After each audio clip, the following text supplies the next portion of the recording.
मैं तुम्हारी माँ वैष्णो आज तुम्हें बताने आई हूँ कि यदि तुम मेरे संदेश को सुन पा रहे हो तो निश्चित ही तुम्हारे मुकद्दर में क्या लिखा हुआ है, अर्थात तुम्हारा भाग्य कैसा है, आगे चलकर तुम्हारे जीवन में क्या होने वाला है, ये तुम्हें आज मेरे इस संदेश से मालूम हो जाएगा। और आज तुम ऐसी बहुत सारी बातों को जान पाओगे जिन बातों से अभी तक अनजान रहे, क्योंकि किसी का मुकद्दर पढ़ना और उसके जीवन में क्या आगे होने वाला है, ये बात उस व्यक्ति को चिंता से घेर लेती है और अंदर से पूरा झंझोर कर रख देती है। हर व्यक्ति यह बात जानना चाहता है कि मेरे भाग्य में अर्थात मुकद्दर में क्या लिखा हुआ है। तो लो, मैं माँ वैष्णो माँ दुर्गे को बताने के साथ साथ तुम्हें भी बताऊंगी कि मुकद्दर तुम्हारा कैसा है और तुम्हारी मुकद्दर में तुम्हें क्या प्राप्त होगा और तुम्हें क्या खोना पड़ सकता है। यह सच है कि हर व्यक्ति का मुकद्दर समान नहीं होता।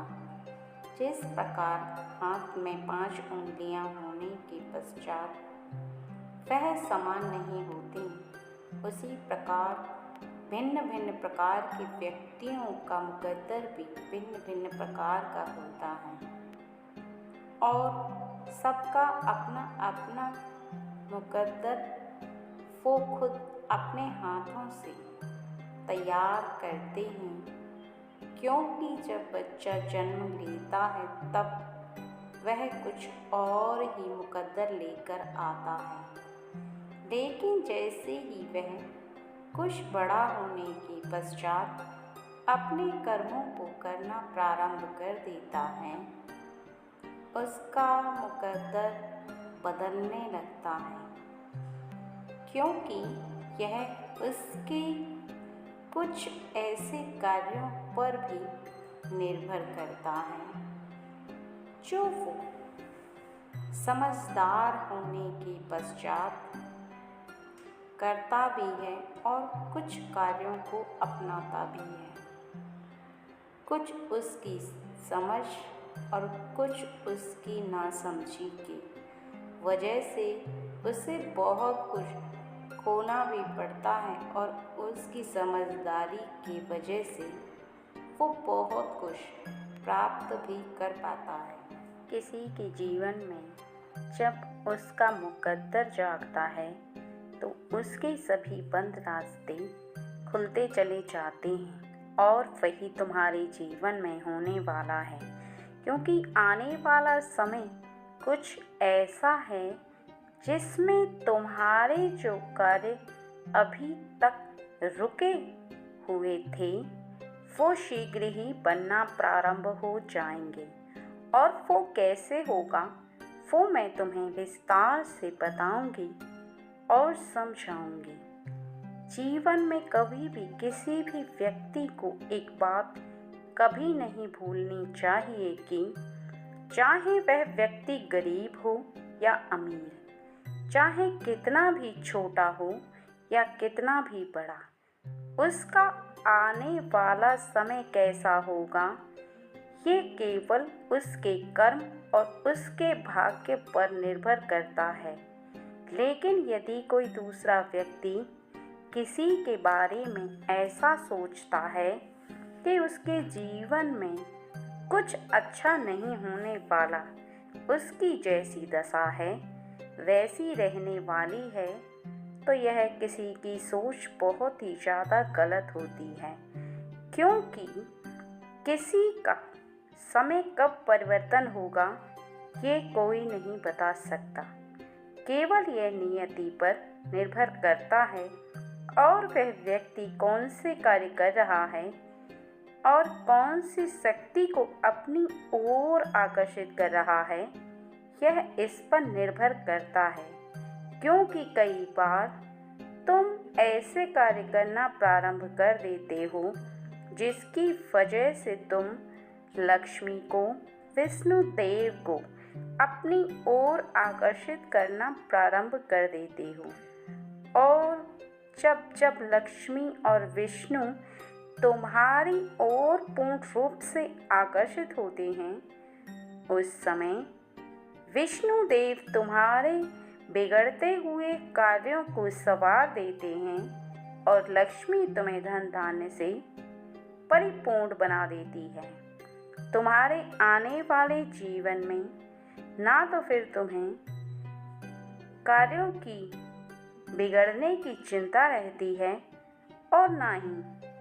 लक्ष्मी की कोई कमी होती है, क्योंकि जब तुम्हारे पास पर्याप्त मात्रा में लक्ष्मी विद्यमान हो तो तुम किसी भी कार्य को आगे से आगे शुरू कर सकते हो और उसे अंजाम भी दे सकते हो। क्योंकि किसी का स्वास्थ्य सही न हो या किसी के जीवन में कोई भी परेशानी हो, लगभग सभी परेशानियों में लक्ष्मी की आवश्यकता होती ही होती है। और जिसके पास लक्ष्मी नहीं होती, उसके जीवन में परेशानी ना चाहते हुए भी आ जाती है और वह व्यक्ति परेशान होकर यहाँ वहाँ भटकता रहता है। वो चाहे कितना भी प्रयास करे, फिर लक्ष्मी के अभाव में उसे परेशानी का सामना करना ही पड़ता है। और ऐसी कुछ परेशानियाँ जब किसी व्यक्ति के समक्ष आती हैं, तभी उसके ध्यान में एक बात आने प्रारंभ हो जाती है कि कहीं न कहीं उससे ऐसी कोई गलती हुई है जिसे उसे सुधार लेना चाहिए। अगर वह व्यक्ति समय रहते उस गलती को सुधार लेता है तो वह अपने जीवन में अपने अच्छे समय को देखना प्रारंभ कर देता है। क्योंकि जब जब इंसान को इस बात का आभास हुआ है कि उसकी कहीं न कहीं कोई ऐसी गलती हो चुकी है जिसे उसे ठीक कर लेना चाहिए, तो वह अपने ध्यान से उस विचार को पूर्ण रूप से सोचना प्रारंभ करता है और उसके ध्यान में अर्थात उसके जहन में वह बात पूर्ण रूप से घूम जाती है कि कहाँ पर उससे कौन सी गलती हुई, और ऐसे में ही वो अपनी उस गलती को सुधार कर आगे बढ़ना प्रारंभ कर देता है। लेकिन कई बार हो रही गलतियों का आभास कोई भी व्यक्ति जब परेशानी का सामना करता है तब भी नहीं कर पाता, और यह केवल उस समय होता है जब उसकी बुद्धि क्षीण हो चुकी हो और उसकी बुद्धि काम ना कर रही हो, उसे इस बात का ज्ञान ही ना हो पा रहा हो कि उससे ऐसी कौन सी भूल हो रही है जिसकी वजह से उसके जीवन में उसे यह दुख देखना पड़ रहा है। लेकिन ऐसा केवल तब होता है जब उसके जो ग्रह हैं वो कमज़ोर हो जाते हैं। अर्थात इस पृथ्वी पर जब भी तुम कोई कार्य करते हो, सभी ग्रह की उपस्थिति में ही सभी कार्यों को अंजाम देते हो, और सूर्य से लेकर शनि, दैवी शक्तियाँ और बहुत सारी ऐसी शक्तियाँ जो ग्रह के रूप में उपस्थित रहती हैं, वो तुम पर पूर्ण ध्यान रखती हैं। लेकिन यदि तुम उनका ध्यान नहीं रखते हो, उनका स्मरण नहीं करते हो, तुम्हें अपने हृदय के अंदर उनके प्रति आस्था नहीं है, तो यह निश्चित है कि वह तुम्हें देखेंगे तो ज़रूर, लेकिन तुम्हारी सहायता करें ये ज़रूरी नहीं, क्योंकि जब तुम उन्हें अनदेखा कर रहे हो तो निश्चित ही वह तुम्हारी सहायता ना के बराबर करते हैं। लेकिन यदि तुम उनके बारे में स्मरण रखते हो, यदि तुम समय समय पर उनका ध्यान रखते हो, समय समय पर उनको याद करते हो, उनके प्रति जो भी तुम्हारी आस्था है उसे पूजा करके दर्शाते हो, तो निश्चित ही वह तुम्हारे जीवन में तुम्हारा हर प्रकार से साथ देते हैं और तुम्हें जीवन में वो हर मार्ग पर एक ऐसा शक्ति प्रदान करते हैं जिस शक्ति का आभास तुम्हें स्वयं हृदय से हो पाता है, क्योंकि हृदय को वही चीज़ आभास होती है जो तुम्हारे जीवन में तुम कार्यों से इकट्ठा करते हो। क्योंकि यदि तुम लक्ष्मी की पूजा करते हो तो लक्ष्मी को अपनी ओर आकर्षित कर पाते हो और वही शक्ति बनकर तुम्हारे हृदय में इस बात का विश्वास दिलाती हैं कि तुम जो कर रहे हो तुम्हें उसमें ज़रूर सफलता प्राप्त होगी और तुम्हें लक्ष्मी को प्राप्त करने से ना तो कोई रोक सकता है और ना ही कोई रोक पाएगा। इसलिए तुम इस बात को बहुत अच्छे से समझ लो कि तुम्हें जीवन में कभी भी जब जब तुम्हारा मुकद्दर जागृत हुआ है तब तब तुम्हारे ही हाथों से हुआ है। जो तुमने चाहा है वो तुम्हें अवश्य प्राप्त हुआ है, लेकिन उसके लिए तुम्हें ही अपने हाथों को बढ़ाना होता है और तुम जिस चीज़ को प्राप्त करना चाहते हो, अर्थात तुम्हें जीवन में अपनी किस्मत में जो प्राप्त चाहिए, उसके लिए उसी प्रकार के कार्यों से शक्ति को इकट्ठा करना ज़रूरी होता है। अब सुनो ध्यान से, जो मैं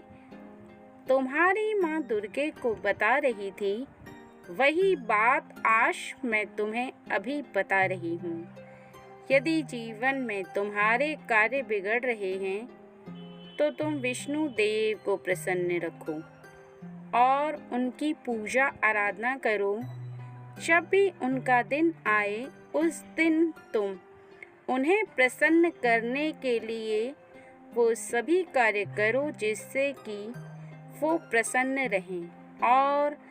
तुम्हारे बिगड़ते हुए कार्यों को वो बनाना प्रारंभ करें, क्योंकि विष्णु देव ही एक ऐसे देव हैं जो तुम्हारे जीवन में किसी भी बिगड़ते हुए कार्य को बनने की बुद्धि तुम्हें प्रदान करते हैं और शक्ति तुम्हें प्रदान करते हैं। यदि जीवन में तुम हर कार्य में विफल हो रहे हो तो तुम लक्ष्मी को प्राप्त करना तो दूर की बात है, जीवन में सुखी भी नहीं रह सकते। सुखी रहने के लिए तुम जिन कार्यों को करना प्रारंभ करते हो उन पर सफलता तुम्हें ज़रूर चाहिए और सफलता के लिए तुम्हारे कार्यों को बनना भी उतना ही आवश्यक है जितना कि तुम्हारे लिए कार्यों को करना। और जब तुम किसी भी कार्य पर सफल होते हो तो तुम्हारे हृदय के अंदर हौसला भी बुलंद होता है और तुम्हें एक शक्ति प्राप्त होती है आगे चलने की, जीवन में संघर्ष करने की, उस लक्ष्य को प्राप्त करने की जिसको तुम प्राप्त करना चाहते हो। और यदि तुम हारना प्रारंभ कर देते हो, अर्थात तुम्हारे हाथों में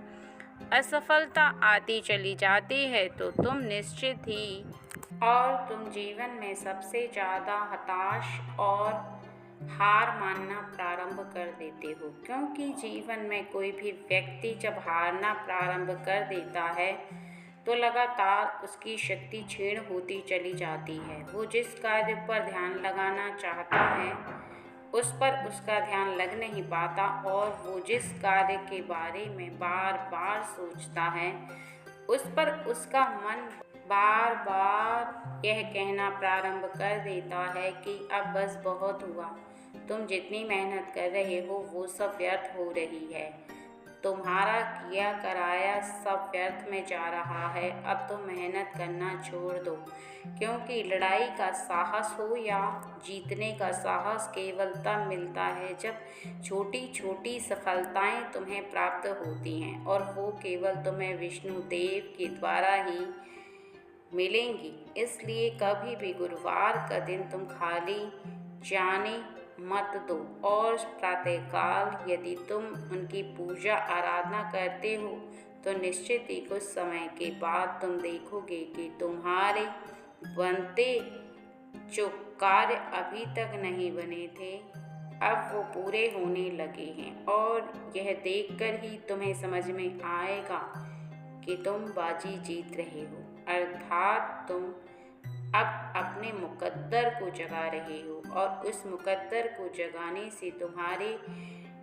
मुकद्दर को देखकर लोगों को भी यह आश्चर्य होना प्रारंभ हो जाएगा कि अभी से पहले जो व्यक्ति लगातार हार रहा था उसके जीवन में उसे यह दिखाई दे रहा था कि वो जहाँ तक अभी तक हार रहा था लेकिन अब वो जीतना प्रारंभ कर चुका है। लोगों को यह देखकर हो सकता है कि कुछ देश भावना हो, जलन हो, ले तुम्हें ऐसे व्यक्तियों के बारे में ना तो सोचना है और ना ही तुम्हें उनके बारे में चिंता करनी है, क्योंकि संसार में यह ज़रूर होता है जब भी कोई व्यक्ति बहुत आगे निकलने का प्रयास करता है या निकल जाता है तो उसे देखकर लोगों को थोड़ी जलन होती है। उनके हृदय को ऐसा आभास होने लगता है कि यह व्यक्ति इतनी जल्दी इतनी तरक्की करके कैसे चला गया, लेकिन वह व्यक्ति यह भूल जाते हैं कि उसने मेहनत भी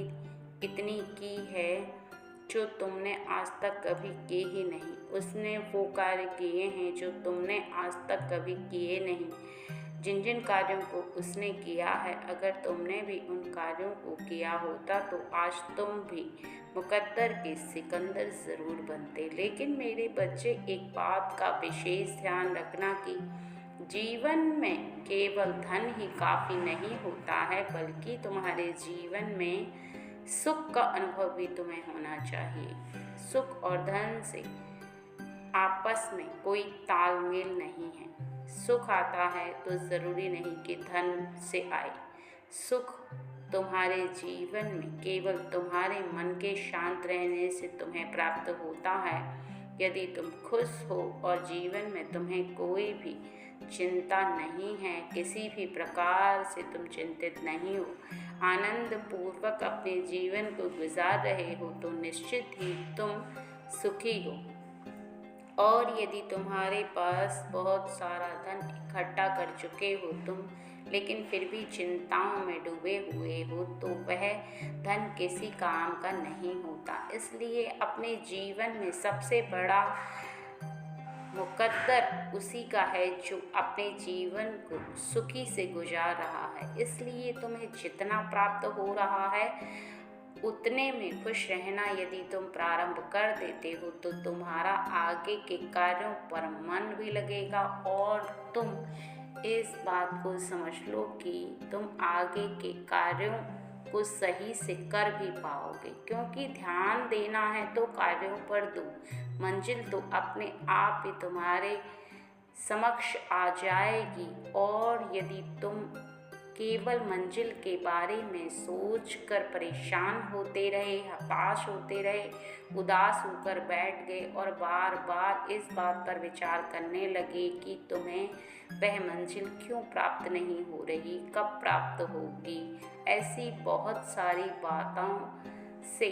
चिंतित रहोगे तो ना तुम्हें तुम्हें कभी मंजिल प्राप्त हो पाएगी और ना ही तुम उन चिंताओं से कभी निकल पाओगे। और इसके साथ साथ तुम इस बात को भी स्मरण रखो कि जीवन में तुम्हें लक्ष्मी को प्राप्त करने के लिए ज़्यादा कुछ करने की आवश्यकता नहीं है, क्योंकि जिससे विष्णुदेव प्रसन्न रहते हैं, जिसके सभी कार्य बनते चले जाते हैं और जो अपने जीवन में अपने कार्यों पर विशेष ध्यान देते हैं, उन्हें अपने जीवन में लक्ष्मी को अपनी ओर आकर्षित करने की कोई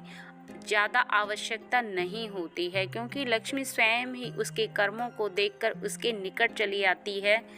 और उसकी ओर आकर्षित हो जाती है। इस बात का हमेशा ध्यान रखो कि यदि तुम कर्मों पर ध्यान नहीं दोगे और एक जगह बैठकर केवल लक्ष्मी लक्ष्मी का जाप करते रहोगे, तो इस प्रकार से तुम्हें लक्ष्मी कभी भी प्राप्त नहीं होगी, क्योंकि लक्ष्मी का भी यही कहना है कि तुम अपने कर्मों को करो, अपने कर्मों पर ध्यान दो, जो तुम कर रहे हो उनको सही से करो, अपनी जो मेहनत है उस पर तुम कोई कमी मत रखो। मैं स्वयं तुम्हारे पास चली आऊँगी, तुम्हें मुझे बुलाने की कोई आवश्यकता नहीं है। इस बात का तुम्हें ध्यान रखना अति आवश्यक है मेरे बच्चे, क्योंकि कई बार तुम चिंता में घिरे हुए रहते हो और इस प्रकार से तुम अपने भाग्य को उदय होने से रोक लेते हो। तुम्हारा जो मुकद्दर है, जो तुम चाहते हो उदय हो जाए, वो नहीं हो पाता है। इसलिए इस बात का तुम्हें ध्यान रखना है और इस बात को ध्यान रखते हुए आगे के रास्ते पर कदम रखना है। और यही बात मैं तब से दुर्गे को बता रही हूँ और अब तुम्हें भी बता दिया, क्योंकि तुम भी इस बात को सुन चुके हो जो मैंने आज बताई हैं। इसलिए तुम्हें जो बताया है उन कार्यों को करना प्रारंभ करो और इस बात का ध्यान रखो कि इस पृथ्वी पर जो भी करते हो वो तुम सूर्य की निगाह में करते हो, अर्थात जब सूर्य रहता है इस पृथ्वी पर तुम्हारा सभी कार्य तभी शुरू होता है और सूर्य के ढलते ढलते तक तुम्हारे दिन के सभी कार्य समाप्त हो जाते हैं। जिस प्रकार से व्यवसाय वाले सुबह जाकर शाम को आते हैं, नौकरी वाले भी सुबह जाकर शाम को आते हैं, महिलाएं अपने घर का सभी कार्य सुबह शुरू करती हैं और शाम तक अपना सभी कार्य ख़त्म कर लेती हैं, तो इस संसार का हर व्यक्ति हर कार्य को सूर्य निकलने के साथ साथ शुरू करता है और सूर्य के अंत तक अर्थात सूर्य के छुपने तक सभी कार्यों की समाप्ति हो जाती है। इसलिए तुम्हें इस बात का ध्यान रखना अति आवश्यक है कि तुम सूर्य की पूजा प्रतिदिन करो। यदि तुम ज़्यादा कुछ नहीं कर सकते तो सूर्य को केवल जल चढ़ाओ, उन्हें अपने अनुकूल करो, उन्हें प्रसन्न करो। यदि सूर्य तुमसे प्रसन्न रहता है अर्थात सूर्य के अनुकूल जो 9 ग्रह तुमसे प्रसन्न रहते हैं, तो इस संसार में इस पृथ्वी पर तुम जो भी कर्म करते हो वो सभी सही होते हैं, क्योंकि सूर्य की शुभ दृष्टि तुम पर पड़ती है और सूर्य भी तुम्हारे लिए ग्रह के साथ साथ एक देव हैं, एक ऐसे देव जिनके प्रकाश में तुम कार्य करते हो। जिस प्रकार से जीवन का अंधकार एक दिव्य दृष्टि अर्थात किसी शक्ति की दिव्य दृष्टि तुम पर पड़ती है तब समाप्त होता है, उसी प्रकार सूर्य का जो प्रकाश है वो तुम्हारे जीवन में यदि पड़ता है अर्थात प्रातःकाल जब तुम पर सूर्य की किरण पड़ती है और उसकी शक्ति तुम्हें प्राप्त होती है, तो तुम इस बात को बहुत अच्छे से समझ लो कि तुम्हारे जो कार्य अभी तक नहीं बने थे वो बनना प्रारंभ होते हैं। तुम्हारा जो मुकद्दर है वो जागने लगता है। यदि तुम आज मेरी बताई हुई बातों को सुनकर करना प्रारंभ करोगे तो तुम अगले दिन से ही इसका प्रभाव देखना मेरे बच्चे, क्योंकि जीवन में बताए हुए कार्यों को केवल सुनकर जो बच्चा टाल देता है और आगे के कार्यों को नहीं करता है, तो ऐसे में ना तो किसी का भाग्य जागृत होता है और ना ही किसी का मुकद्दर संवरता है, बल्कि जो बच्चा बातों को सुनकर अपने जीवन में उन बातों को खरा उतारता है, उनको करना प्रारंभ करता है, उनके प्रति सचेत रहता है, तो जीवन में उसे कभी भी ना तो हार प्राप्त होती है और ना ही वह पीछे मुड़कर यह देखता है कि उसके जीवन में जो हो चुका था वो क्या हो चुका था, बल्कि उसे आगे के जीवन में जो हो रहा है, जो वो कर रहा है, वो दिखाई देता है। और उसी को देखते हुए वो बहुत ज़्यादा मेहनत भी करता है, क्योंकि जो व्यक्ति आगे देखकर चलता है उसे हमेशा आगे के रास्ते पर नज़र रखना होता है, और आगे के रास्ते पर नज़र रखते हुए चलने में कोई बुराई नहीं है। यदि तुम आगे के रास्ते को देखते हुए चलोगे तो तुम्हें यह भी पता रहेगा कि अभी कितना रास्ता चलना है, और यह भी पता रहेगा कि तुम्हें कितनी मेहनत बाकी है। अर्थात तुम्हारा जो भाग्य है, जो मुकद्दर है, वो कब संवरने वाला है, उसका आभास तुम्हें कुछ समय पहले से ही हो जाता है। इस बात का ध्यान रखो, क्योंकि जब जब कोई भी व्यक्ति कार्य करता है या तुम कार्य करते हो तो तुम्हारे हृदय को इस बात का तो आभास रहता है कि हाँ, वो कार्य अवश्य पूर्ण होगा, लेकिन कब पूर्ण होगा, कैसे पूर्ण होगा, ये तुम्हारे हृदय को केवल तब पता चलता है जब तुम अपने कर्मों पर ध्यान देते हो, उन शक्तियों को पूर्ण रूप से मानते हो, उन पर विश्वास रखते हो, तो वो शक्तियाँ स्वयं तुम्हें संकेत देना प्रारंभ कर देती हैं कि तुम्हारा वो कार्य उस समय तक लगभग पूर्ण हो जाएगा, और तुम्हारी बहुत सारी चिंताएं भी उस शक्तियों के द्वारा समाप्त हो जाती हैं। क्योंकि वो शक्तियां जब तुम्हें संकेत देती हैं तो तुम्हें इस बात का आभास होता है कि वो कार्य तब पूर्ण होगा। तुम उन बातों को सोचने के पश्चात अपनी आधी चिंता से मुक्त हो जाते हो और पूरा ध्यान लगा कर के अपने कार्यों को करते हो। लेकिन कभी भी इस बात को ध्यान रखना कि जीवन में कभी भी पीछे मुड़कर जो गलतियां हो गई हैं उनके बारे में मत सोचना, क्योंकि जो व्यक्ति बार बार उन्हीं बातों को सोचता है, उन्हीं में अपना ध्यान लगाता है, वो व्यक्ति कभी भी आगे के रास्तों पर चल नहीं पाता, क्योंकि उसकी मुश्किलें और भी ज़्यादा बढ़ जाती हैं। वो उन्हीं भावनाओं में घिरा रहता है, बहुत ज़्यादा चिंतित रहता है, उसे कुछ भी समझ में नहीं आ पाता है कि वो क्या कर रहा है, कहाँ पे उससे कौन सी गलती हो रही है। इस बात को ध्यान रखना तुम्हारे लिए अत्यंत आवश्यक है। यदि जीवन में कभी भी कोई गलती हो जाए या तुम्हारे जीवन से कुछ ऐसे लोगों को तुम्हें भुलाना पड़े जो तुम्हारे जीवन में तुम्हें कोई नुकसान पहुंचा रहे हैं या तुम्हारे साथ कोई गलत व्यवहार कर रहे हैं, तो तुम निश्चित ही उन्हें अपने जीवन से पूरी तरह से निकाल दो,